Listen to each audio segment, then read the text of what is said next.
Welcome to IB Unplugged, a Cognity podcast for IBDP educators that tackles your submitted challenges and questions by connecting you with experts and peers who share their ideas and stories from real classrooms. Whether you're a seasoned educator or new to the IB world, each biweekly episode and guest aims to equip you with practical tips and positive inspiration, helping you teach with more confidence, creativity, and joy. So whether you're walking your dog or commuting to school, hit play and join a community of educators ready to learn, laugh, and thrive in your IB journey. Hi, everybody, and welcome to this week's episode of IB Unplugged, which is a special edition, one that John and I have had the pleasure to do a live IB Unplugged podcast at the African Education Festival. So the way that this episode works is John and I are currently recording from Johannesburg, South Africa, where we've been able to participate in the African Education Festival. And one of the plenary sessions has been with Amy Sarr Fall, where we've had the pleasure of being able to ask her some questions about her experience and really dive into kind of some of the themes that she talked about in her keynote. So that with this episode, what you'll see is first our introduction, which we're doing right now. Then you're going to kind of tune into the live element of it. And then during the live podcast, we had so many people add so many amazing questions. We had a Slido up. People submitted their questions and we said, we can't leave these unanswered. So we met with Amy afterwards. We said, let's dive in. Let's get to some of these questions that people asked. And that's how this is all going to go. Yeah, we're really excited for you to hear from Amy. Amy is an absolutely incredible individual. She's an ambassador, an advocate for education, sustainable development, gender equality, and hearing she had a keynote, and then we were able to talk a little bit with her up on stage, and then follow up with her kind of behind the scenes, if you will, now with a few more questions.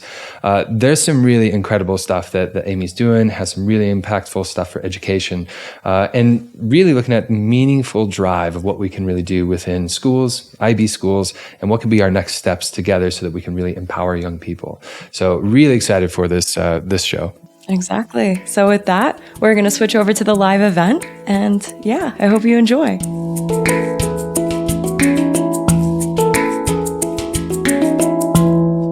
Let's dive right in, because you had so many really impactful things that you were saying in your speech. One of the things that really struck me is you said any individual that is coming through the classroom has a story behind them. They've got somebody who's pushing them, somebody who's really believing in them and making that true. And that really struck with me, because when we think about mentorship, sometimes it's like a program, but you very explicitly said we can move this beyond a program. Can you tell me a little bit more about that? What do you mean when you say, that real great mentors? How do we kind of facilitate and how do we become great mentors for our students? Thank you. Thank you so much. Well, it's so true. I mean, personally, my first mentor was my mother. I think that was a masterclass in multitasking because, I'm always saying we overlook that role model in our families, what mothers do. And so I think that's the first experience you have of what a mentor really has as an impact on your life. It's just looking at somebody and saying it is possible to do what she's doing because I see her doing it.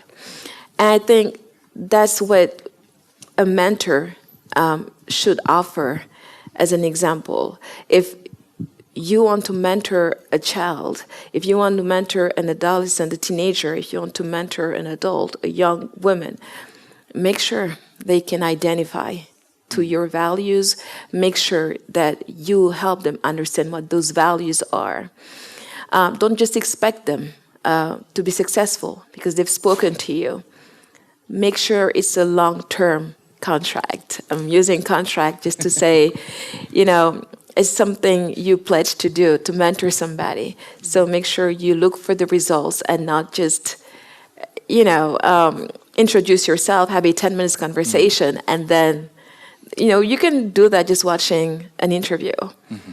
But taking the time to know a student, taking the time to inspire, taking the time to help even in a career, like can you help somebody find an internship? Can you help somebody find a job? There's so many ways to be a mentor.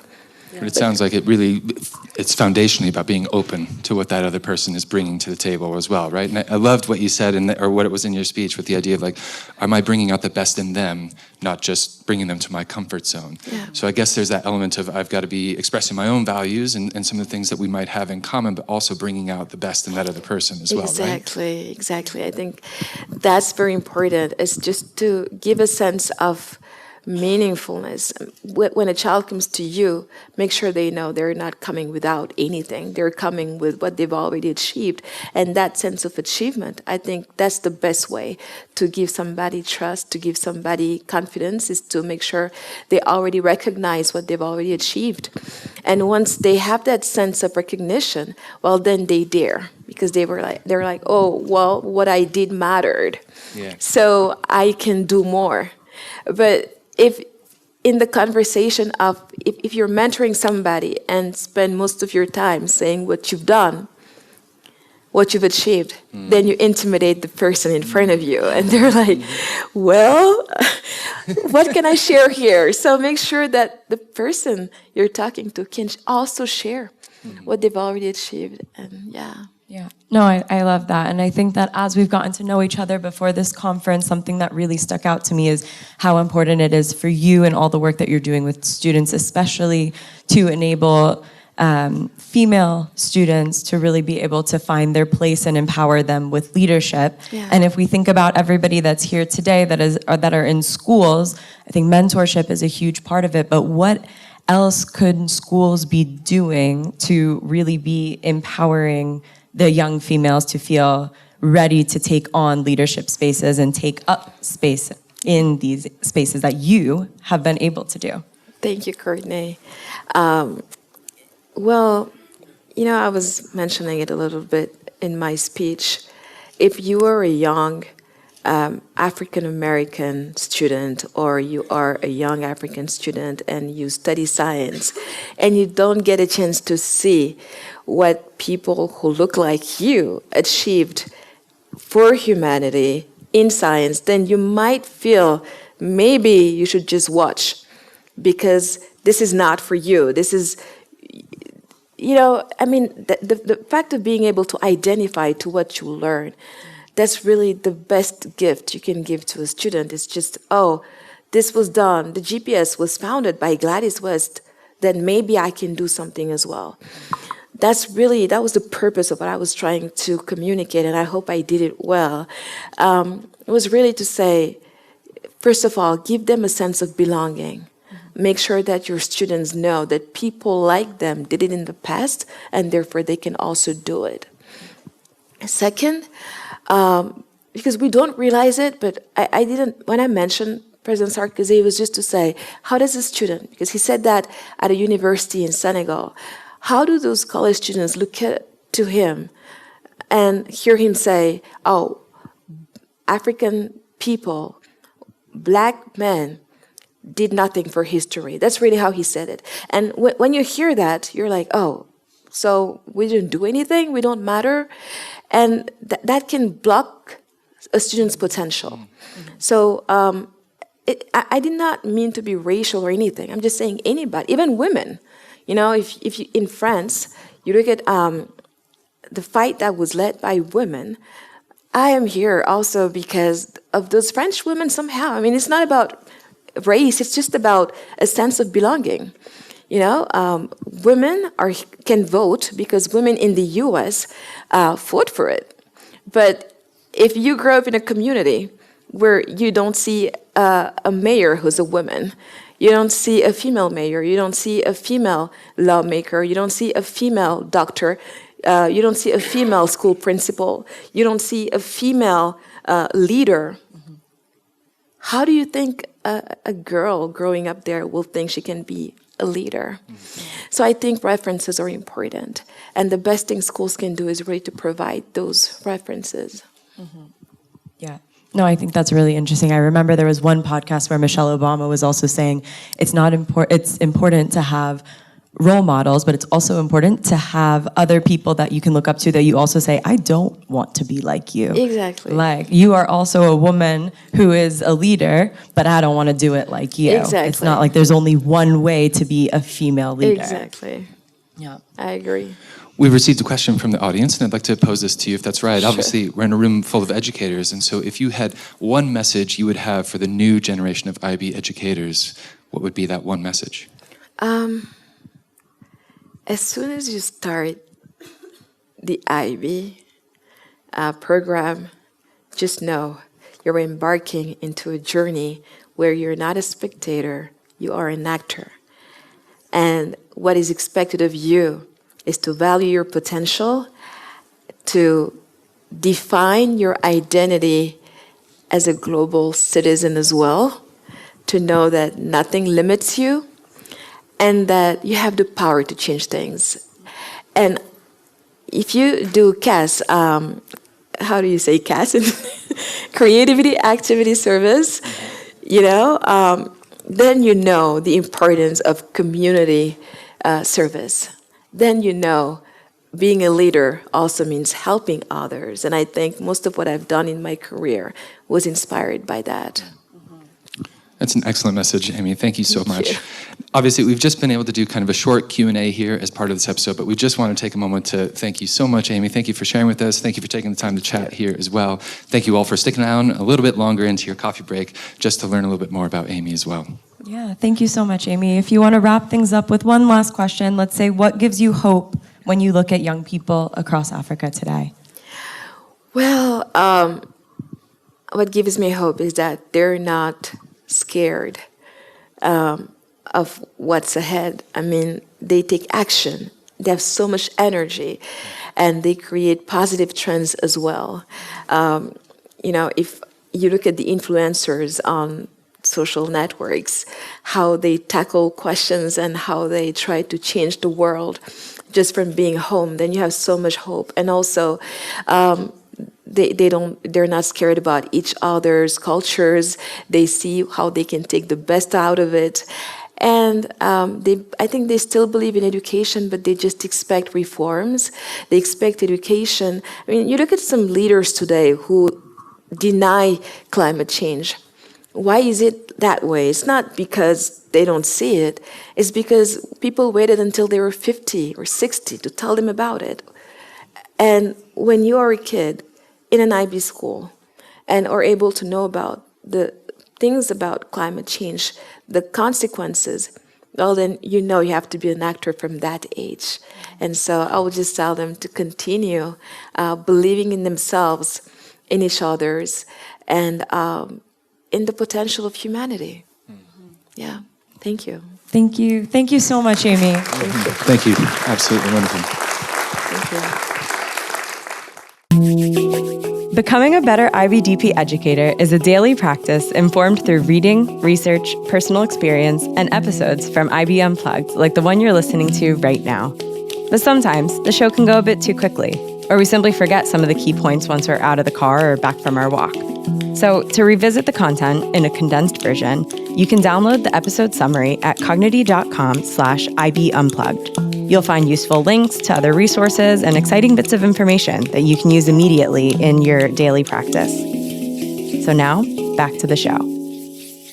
Hi, Amy. Thanks so much for joining us backstage after your session. I appreciate you taking the time. Thank you, Courtney. I'm so glad to be here and to be doing this podcast with you and John. Thank you for having me. No, we're excited. We're really, really fortunate that you're able to give a little bit more time because obviously we were talking on stage, but we just kind of ran out of time. And we wanted to address some of the questions from the audience and some of the other questions that we think are important for our listeners. So thanks for taking the time. Thank you for having me. Yeah. So we have this. lots of great questions from a lot of people in the audience that we would love to dive into. And I think that when we were looking through all of these questions that came in, there were some that were focusing on your experience with your IB education and then kind of what's looking afterwards in the way that you see a vision of education changing, kind of following on from your session. So if we want to think about maybe first reflecting a bit more on your IB education, Adjo asked a question of what do you think one of the most defining aspects of your IB education was, and maybe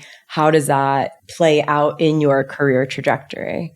Well, thank you, Courtney. That sounds like a very interesting question. The IB, I think it took us, 9 years before to prepare for the diploma, 9 or 7 years, I would say 7 years. And so obviously there were many challenging things all the way, but I think creativity activity service, which we call in French le CAS, was really inspiring because I remember we going to an SOS village and be there with young orphans and helping them do their homework. And that was my first experience of doing the CAS for the IB. And it's so inspiring because it brings you back to reality, and you're like, okay, we're privileged kids. We get to go to a private school. We get to see our parents at the end of the day, and we have great teachers, but so many young people don't have the same opportunities. And so you realize, well, maybe I need to think about working and having a purpose in life bigger than my own, than building my own success. And I think that really inspired my whole career. From there, I'm like, whatever I do, I need to make sure it also impacts people who are less advantaged, less privileged. And I would definitely say creative activity service. It lends quite a bit to what I've been talking with people here at the African Education Festival about how we can kind of increase IB philosophy and ideas across the schools throughout Africa. And I guess this is really kind of at the junction of how do you bring what is otherwise known as, this is a private school kind of thing. How do we bring that philosophy into other schools that may not be able to, afford parts of the IB, or just the access is limited? How do we kind of bridge that gap? Right. Interesting. When I was in the car preparing for the IB, I think it was in grade 10 when we went to a very remote suburb at the time, and we were teaching kids to read. And I think that can be a first step, like creating connections with other schools, so that IB students get to know the reality of those students, but also be able to share what they've learned, have workshops eventually. But ultimately, I think the most important thing to try to achieve is really to make sure the IB model is replicated in those schools. And that may require working with governments to have licenses, eventually authorizations, or working with NGOs to try to finance that. And I myself, I'm hoping to play a part in that. Yeah. Well, I know you're interested in doing the school, but I just want to comment on this because that was such a really refreshing way of thinking of that. Initially, I kind of always think it's got to be done at kind of the policy level or the leaders of a school level. But what I loved about what you just said is get the students enacting with local communities, with other schools. Right. Because then it touches right back to your CAS experience, and it touches back to the idea of empowering, so often we hear around the conference today, our children are not leaders of tomorrow, they're leaders of today. Yes, that's so true. And this idea of like, let's empower and let's let the students bring that out and recognize like, here's something powerful that we can share, and let's live the mission, let's live the model. And then that sort of informs the leaders, the policymakers, the NGOs that say, this is a valuable thing and people are already invested in it. Absolutely. That honestly, again, like I felt pretty inspired when you just said that. So, but of course it leads to, you said you want to be a part of that. And I understand you have some interest in starting a school in Senegal. What if you could tell us a little bit more about that? Right. I've actually been speaking to people in the IB, including Dominique, about starting a school. But my idea was to start from the primary level, especially for kids, because I think the younger you give the IB philosophy to a child, and the more prosperous his career will be for humanity. So to me, starting a school is not going to be another private school. My belief is that, my conviction is that if you build an international school in a remote area in Senegal and get to work with companies to sponsor the kids, then you can have a very good international school. So it will be a nonprofit, and it will offer scholarships to students based on merit and on several other factors we'll look through. And I believe it's possible to do that. And obviously, I think English is the language that everyone needs to speak in Senegal. I've been calling for that change over the years, and obviously my school will be bilingual in that sense. Mm-hmm. Yeah, mostly taught in English. Yeah. Something that, as in the very short time between when we finished our session live and we came here, I had somebody stop me, and he was saying, I want to ask these questions. And I was like, okay, well, tell me and I'll see if I can do it. And I think it does weave in nicely here. And he was saying that with these students in the IB schools, there is this idea of a lot of them see their best opportunity as leaving to go somewhere else for university, like somewhere off of the continent, which is, I know, something that you have also done, right? You did your university in Paris, right? Right. And so a lot of IB students in IB schools in Africa, the dream goal is to go to university in Europe or in the United States.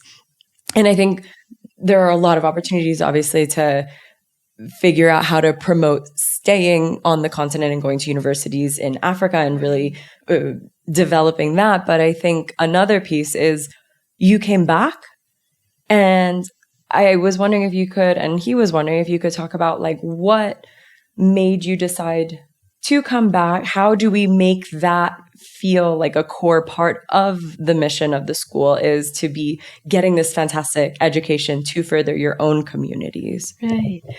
Well, I'll try to answer that. So, yes, I did study in France, and I was in an environment where we had 100 nationalities on campus, and we were less than 1,000 college students. So it was very easy to know each other's. And I so much appreciated learning about each other's cultures, but people knew very little about Senegal, obviously, because they don't learn about Senegal. And you can learn about all countries, right? So, but I felt I was an ambassador on campus of my country. So I kept saying all the good things I know about my country. And, and I remember one day, the school administration, they came towards me and they said, we should have more people from Senegal. How about we start a campaign to recruit more students? And I was so excited about it. And then, so I read this message on the creative and I said, please come help me raise higher this heavy flag of Senegal. And it just gave me a sense of responsibility, knowing I have to make sure I don't forget what my roots are. And so, although I was trying to build a career, I felt compelled to come back to Senegal. Not just because I was speaking every day to my father on the phone, who would keep telling me, Parental guilt is the answer to this question. Yes. So I was like, he invested in my education. I think he expects me to come back. And so I really wanted to come back for that. But on another level, I felt like to whom much is given, much is expected from. And I felt like if we all leave our countries and don't come back to play our role in building it and making it a more prosperous place to live in, then we're missing out something big. And so I decided to come back. And it wasn't easy, of course, to come back because I had started a career in New York, and I felt like, it would have been maybe easier to stay abroad, but I felt like I had to come back. And my whole career was based on not making money, but using everything I had to make people's lives better. And so I invested everything I had in education, in health, and in giving scholarships to girls. And I'm glad I did, because I see the results today. Yeah. I love that conviction, that drive, and also I see the parental sort of influence by hey, come back here. Yes. But it has been a recurring theme that I've heard a lot over the last couple of days here at the African Education Festival, and I guess it's that how do we how do we ensure that students see themselves as contributors to Africa's development, wherever they are? That it's not just, I'm getting this IB education, but how do we kind of share that conviction, spread that a little bit wider so people recognize that responsibility as well? Yeah, I think it's a sense of responsibility that you inherit from just being from the continent, and you realize most of our countries only got their independence in the 60s. And so there's still so much work to be done. And I just have this feeling that many of the young people who choose to leave are partly leaving because they obviously want better wages and more opportunities, which is totally legitimate. But I think it also comes with the feeling of not being a part of history, because there's nothing much about your contribution to history in the books you've learned from. And that was really what I was trying to bring in my speech earlier on. It's, if you are going to give education to a child, make sure they can see themselves in what you're teaching them. Mm-hmm. That will help them believe in themselves, and that will give them a sense of belonging. Mm-hmm. And that is what will make them feel like their contribution will matter. But if we erase the contribution of their community in the school books, what happens is they're just going to think that, they can take for granted that things will be done for them and they can just watch. Yeah. So I think it's just giving them a better sense of belonging and responsibility. Yeah. Mm-hmm.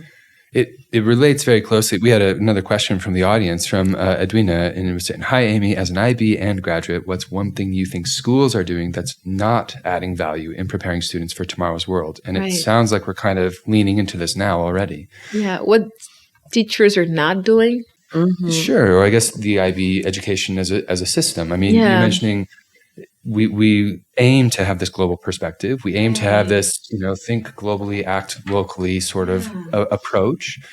And yet, just as you mentioned, if students don't see themselves represented in the curriculum or something like this can be a real barrier. Yeah. Do you feel that's kind of the main thing that maybe the IB needs to do or allow space for? Or where do we see that kind of developing? Thanks, Jen. I think one thing the IB can do is really use the fact that they're a universal platform to connect people. And I think that will just heal the world from so many things right now.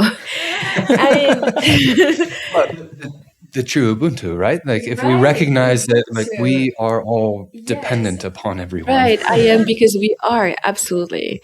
We're all dependent on each other's. And if, I remember back in high school, we had some kids from Canada coming to visit, and we had such a great experience with them. And I remember asking them, I was like, okay, tell me the truth. To the girl who was staying with me, I asked her, Michelle. She would probably listen if she watches. Hi, Michelle. Yeah, she's a huge fashion icon now. And so I remember asking her, what did you think about it before coming? What did you think about Africa? And she said, oh, nothing special. I was like, Michelle, just tell me. And she was like, okay. I thought, oh my God, they're buildings. And I'm like, really? I think she was honest enough to say it. Yeah. But, when I insist on the importance of talking about the diversity of humankind, of the world itself, is because it's, people deserve to know. And it only adds to their culture and to their well-being, because then they know what world they live in.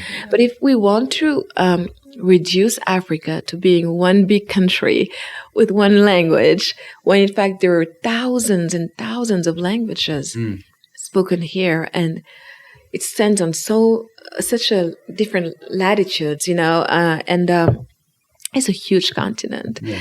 And so I feel like what IB teachers could do is really to integrate the history, the geography, and Africa alone, in the books, African authors, and just talk about and value more this continent, which has given so much to the world in many aspects. But if we're able to, to talk about Africa in a way that's really relevant, instead of always finding out about it in the news where information is sensational and where it's going to be about the next war, the next famine. And then obviously people get scared of the continent when in fact there's so many opportunities to work together if only people know. Yeah. You can see how easily a student or somebody can just kind of get tunnel vision into their context wherever they are. And therefore, the only thing they see are those sort of moments that come up on the news feed or something else. And so you get this very limited understanding of what's going on, not just, I guess, next door, but throughout the world. Yeah. And as we are aiming to develop international mindedness, we're aiming to develop, citizens who are global. Right. You can't be a global citizen with a narrow view of what Africa is. When you come in and you go, oh, there's buildings here, there's electricity, there's things that and you go, whoa. Right. And just like Africa, sorry, Karina, just like Africa was, I don't like to use this word because it may sound hard, but I feel like African history, culture was a little bit erased from the educational system. And I feel like you only learn about Africa in Africa. And I feel like that's just something we need to address in a very kind, nice way, because it's in the interest of everyone to just know about the beautiful world we live in and everything we can share, we can do together, if only we know about each other's. And I'm talking about Africa, but not only Africa. Many people think America is just New York and LA, you know what I mean? And it's so much more than that, right? Yeah. I could say the same thing about Asia. And so we just need to rethink the way we teach the world to students. Yeah. No, I definitely agree. That resonates a lot. A previous job that I had at Cognity, I was working on kind of developing the resources. And one thing that's really important when you're thinking about a resource that is going to be used all over the world is obviously you want to have case studies that are coming from everywhere. And it's not just about how many case studies do you have from each place. It's what representation are you giving from each place? Are you making the case study in Africa about famine, or are you doing something about human flourishing and something that has been excelling in that place? If your only examples that you're sharing in a global context are negative about some places, positive about other places, like there's not that many negative case studies around Sweden in most textbooks. It's generally, it's an easy country to be like, oh, here's a few great things that they're doing, and you just move on. Right. Where are we treating other places the same way? I think is a really important thing, where it's not just about we've covered the global context, but what are you covering in each place that sets that narrative? Right. And what you just said inspired me something. I never learned about Sweden, right? But I think obviously we can't learn about all the countries, but there is a discourse, TOK, the theory of knowledge. Like maybe we should add culture to it, and just go from one culture to the next, and that way we can do some philosophy. Check to see if things that are taught. I mean, try to understand what's behind everything as TOK teaches, but. Definitely adding culture to it would be great. Would be great. What's beautiful about that, I love TOK. I often tell my students, I'm just like, this is the most important course you're going to do. And I say that as a biology teacher, so there's a little bit of a twinge. I'm like, oh no. But just that idea of like, how am I positioned as a knower? Right? Yeah. What sort of knowledge am I receiving? And am I accepting that knowledge as truth right off the bat? And how does my upbringing impact the way that I see this? And so I like the way that it's framed in the sense of like I could approach new cultures and I could learn new things about them when I understand my own position and think about that critically. Yeah, I like that. But what I'm hearing here and what I'm actually very interested in exploring is this idea of like how educators can really champion equity. Yeah. Right? Yes. Because it's not just access, it's not just outcomes, but like how do we really champion that equity? And I know you've got many different areas of expertise, many different areas that you've kind of been in, but maybe are there some practical tips or things that you would say to educators to just go, here's how we kind of bring out that equity?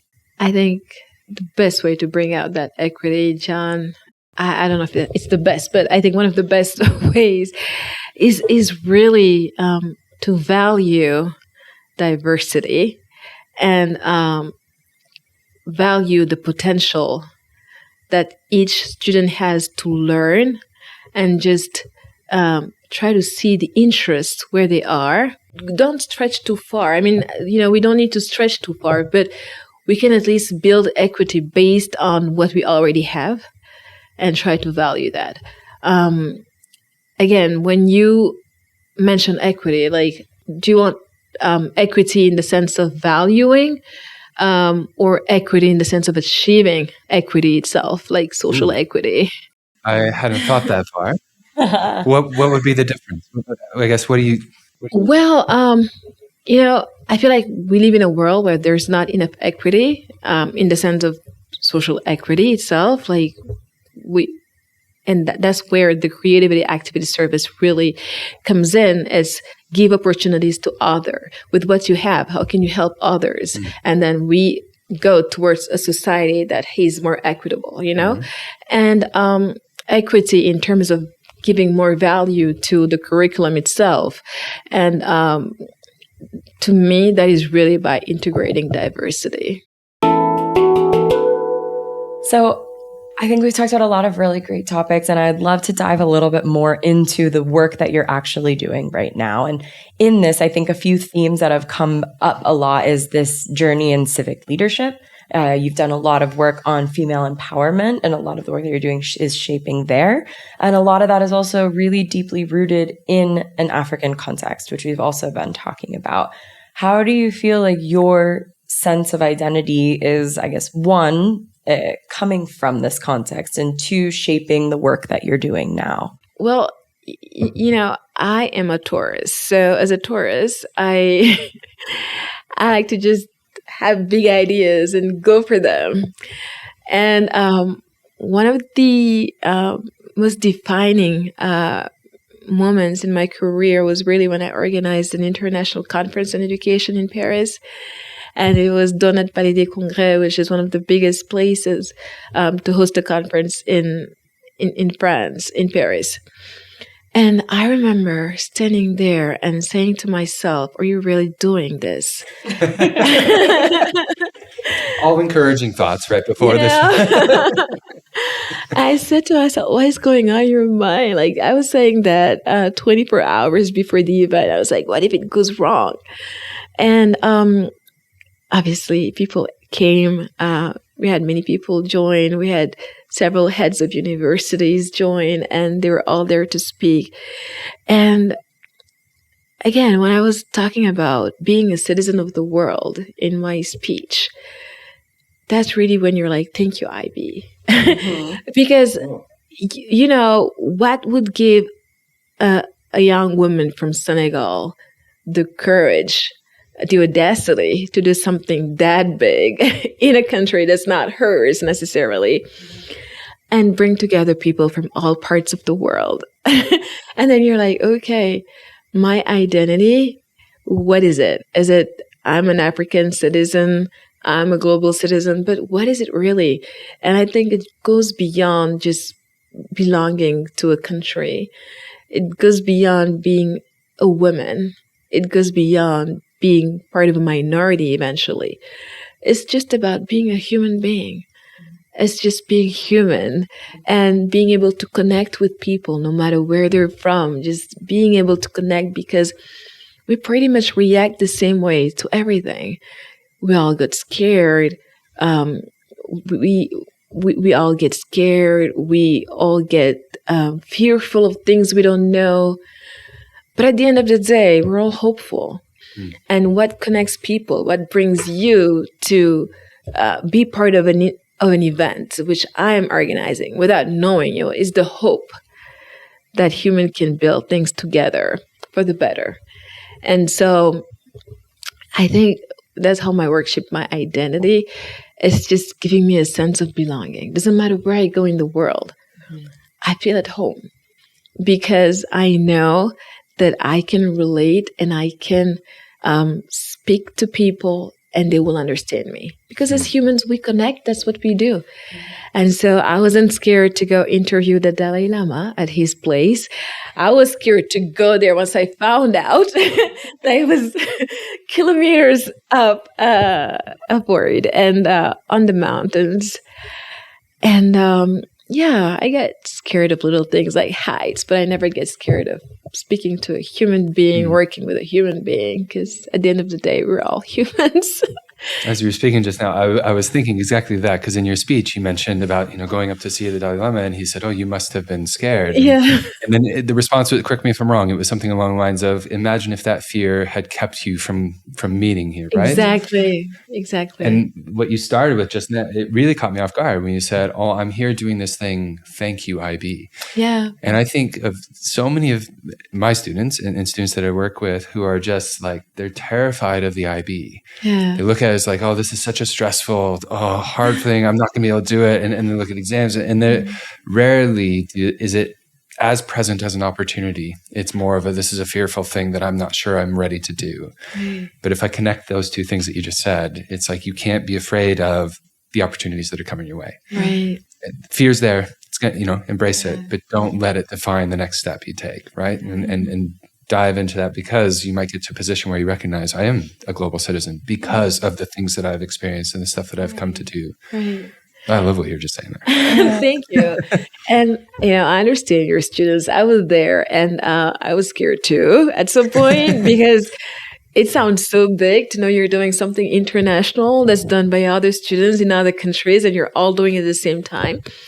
But just that right there makes you feel you're part of something big. And I think that's where, if I could turn back in time, I would just go back in time. I would say, focus on that opportunity, what that can represent for you, for your family, for your country, whatever, to know that you're part of something big.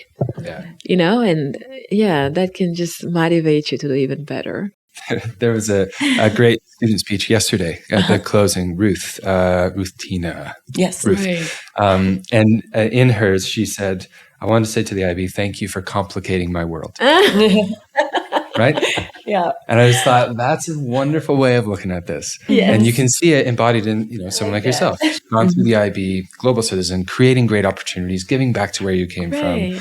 I think you're a hugely inspirational person, Amy. Thank I you. really, really appreciate getting to chat with you on this stuff. Thank you so much. I'm honored to be here. Thank you.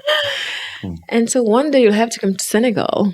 Please. Okay. I'm organizing a conference on education. And so I would love to have you guys and just come and, be part of it. Yeah, no, we would jump at that opportunity. That'd be wonderful. Okay. Cool. All right. Thank you so much. It's been such an honor. Really, really has. Amy, thanks for taking the time. Yeah, really Thank you appreciate for it. having me. All right. All right, thanks. IB Unplugged is a Cognity podcast hosted by John Patton and Courtney Marlene and produced by Catalina Gaffney. Be sure to subscribe or follow and share with your fellow IB educators. If you'd like to submit a topic, request, or question, please do so on cognity.com/IB Unplugged. Let's keep the conversation going and support each other in teaching with confidence, creativity, and joy. See you next time.